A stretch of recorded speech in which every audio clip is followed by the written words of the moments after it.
नवरात्रि का पर्व चल रहा है, देवी उपासना का, तो इस संबंध में हिंदुओं के लिए आप क्या मैसेज देना चाहेंगे? मेरा मैसेज सभी के लिए है कि जैसे ये नवरात्रि जो है, नवरात्रि हम लोग इसलिए मनाते हैं कि इस समय माता दुर्गा जो है महिषासुर का नरसंहार की थी। महिषासुर का संहार करके जो असत्य है, जो अनाचारी है, दुराचारी है, उसके ऊपर सत्य की विजय की थी, सत्य की विजय हुई थी। और हम लोग को भी अपने धर्म से अपने बच्चों को, अपने आने वाली पीढ़ियों को ये संस्कार देना चाहिए कि हम भी हमेशा सत्य का साथ दें, जो सही है उसके साथ रहें। और जहाँ तक कि हमारे धर्म की बात है, हिंदू धर्म की बात है, सनातन धर्म की बात है, तो सनातन का मतलब ही होता है कि जिसका न आदि न अंत, जिसका न शुरुआत, जो सदा से चला आ रहा है, जिसका अंत नहीं है, दैट इज सनातन, वही सनातन है। तो हम ये मेरा ये कहना मानना है कि जैसे कि अभी हम शक्ति उपासना का पर्व कर रहे हैं, आपने बताया कि जो है महिषासुर का वध किया देवी जी ने, तो ऐसे ही दुराचारी, ऐसे ही अनाचारी आज भी समाज में है जो बेटियों पे अत्याचार कर रहे हैं, चाहे दिल्ली का किसी का भी केस उठा लीजिए आप। तो ये सब चीज़ों पे हमको इससे क्या सीख लेनी चाहिए, उसको जीवन में कैसे उतारना चाहिए? ये जो भी चीज़ें हैं, शक्ति तो हम सब में है ना, तो शक्ति सब रूप में हम सब में मौजूद है वो। तो आज हमारी किसी भी बहन बेटी के साथ अगर कुछ ऐसा होता है तो उस पर हमें क्या एक्शन लेना चाहिए, क्या समाज को ये संदेश जाना चाहिए आपकी तरफ से? जब तक हर एक इंसान, हर एक हिंदू, हर एक भाई जो जब तक अपने धर्म को वास्तविक रूप से नहीं समझेगा, जो हमारे मूल वेद हैं, मूल वेद में लिखा हुआ है कि हमारे धर्म में भी जातियाँ हैं, जातियों में बांटा गया था, लेकिन जाति जो बटी थी उसका आधार था कर्म।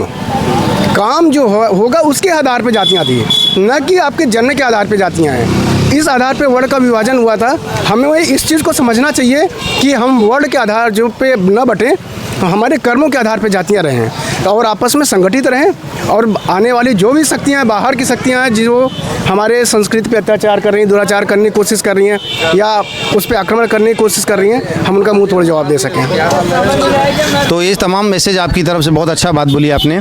तो मैं ये कहना चाहता हूँ कि ये हिंदुओं के बीच में अभी जो एकता का ये जो अभाव देखने को मिला पिछले कुछ 10 साल पहले जो है, तो अभी ये किसकी देन है, किसकी वजह से हुआ? क्या अभी वर्तमान सरकार अच्छा काम कर रही है, योगी सरकार या मोदी सरकार के बारे में कुछ कहना चाहेंगे आप 2024 के चुनाव के मद्देनजर? धीरे धीरे समय के साथ में चीज़ें बदलती जाती हैं, जातियाँ भी उसी क्रम में बदलती गई, लोगों की अपनी जातियाँ बनती गई, लोग अपने हिसाब से संगठित होते गए, लोगों का अपना अपना संगठन बनता गया। लेकिन आज के परिप्रेक्ष्य में वो चीज़ें अगर हम लोग अभी भी जातियों में टूटे रहेंगे तो फिर वो एक दिन ऐसा आएगा कि हम लोग ख़त्म हो जाएंगे। हिंदू का नाम पाकिस्तान और बांग्लादेश से आज काफ़ी चीज़ें माइनस हो गई। एग्जाम्पल देखना है तो पाकिस्तान उठा लीजिए, बांग्लादेश उठा लीजिए, अफगानिस्तान, ईरान, वर्मा, जहाँ पे भी वर्मा तो खैर दूसरा हो गया, फिर आप ईरान, पर्सिया, उधर आगे के देशों में देख लीजिए, सब मुस्लिमों में कन्वर्ट हो चुके हैं। क्योंकि उनका मेन एजेंडा जो है, मेन एजेंडा ही जिहाद है। मतलब आप अगर गैर मुस्लिम हैं तो आप या तो आप धर्म को से एक्सेप्ट कर लीजिए या तो मार दिए जाएंगे। मतलब हमको विकास के साथ साथ अपने धर्म को लेके भी आगे बढ़ना पड़ेगा। बिल्कुल, अपने धर्म के बारे में अपने बच्चों को प्रेरित करना पड़ेगा, सिखाना पड़ेगा, समझाना पड़ेगा और साथ में विकास के हर पहलू को पे भी आगे बढ़ना पड़ेगा। और इस मामले में हमारे जो वर्तमान सरकार है वो बहुत ही अच्छा कार्य कर रही है, चाहे मोदी की सरकार हो, चाहे योगी की सरकार हो। सरकार से कोई शिकायत है आपको? योगी सरकार से, मोदी सरकार से? नहीं, सरकार से इस तरीके से शिकायत नहीं है, लेकिन हाँ उन सरकारों से शिकायत है, जो उन पार्टियों से शिकायत है जो लोगों को जातिगत गणना के आधार पर तोड़ना चाहती है और लोगों के मन में एक दूसरे के प्रति द्वेष भरना चाह रही है। उनसे तो बहुत ही ज़्यादा शिकायत है। वो भी सत्ता में आ नहीं पा रही हैं, इसलिए आने का मार्ग ढूंढ रही हैं वो जातियों का सहारा लेकर, क्योंकि वो पार्टी उसी पे खड़ी हुई थी कहीं ना कहीं।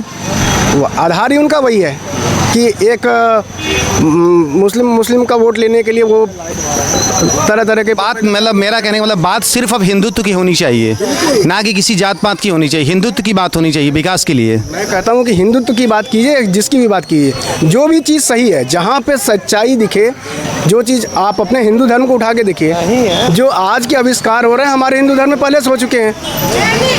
आज हम बात करते हैं कि एरोप्लेन उड़ता है, हमारे समय में पहले से पुष्पक विमान है, शून्य की खोज हमने की, जब ऑपरेशन आज लोग करना शुरू किया, उस समय हमारे महर्षि पहले से ऑपरेशन कर चुके हैं। इसका मतलब कि हम पहले से साइंटिफिक हैं, बहुत ज़्यादा साइंटिफिक है। पहले के लोग बहुत ज़्यादा साइंटिफिक हैं।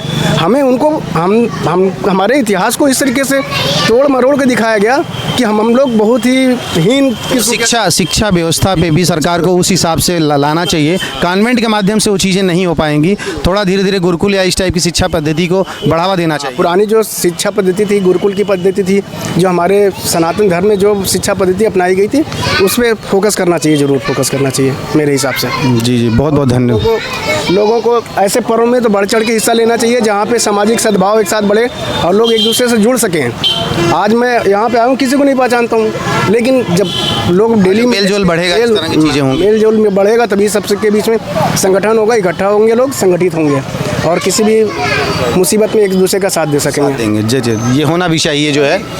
तो देखा किस तरह से आपने कि लोगों में किस तरह से हिंदुत्व और सनातन को लेके की एक प्रेरणा है मन में, और वर्तमान सरकार के प्रयासों से खुश भी हैं कहीं ना कहीं, क्योंकि सरकार इस तरफ ध्यान भी दे रही है। जैसे कि आपने देखा राम मंदिर का पिछले 500 सालों का मुद्दा था, वो सॉल्व किया गया, और तमाम विकास के पद पे भी उत्तर प्रदेश आगे बढ़ रहा है, देश आगे बढ़ रहा है। तो ये सब चीज़ें होनी चाहिए। और लोगों ने ये भी बात की कि शिक्षा व्यवस्था पे भी जोर देना चाहिए, ताकि ये कॉन्वेंट व्यवस्था इससे जो है अपने गुरुकुलों के माध्यम से कन्वर्ट करना चाहिए। और देश, धर्म और राज्य की तमाम खबरों से जुड़े रहने के लिए भैया जी न्यूज़ को सब्सक्राइब करें, ज़्यादा से ज़्यादा इसको फॉलो करें, हमारे पेज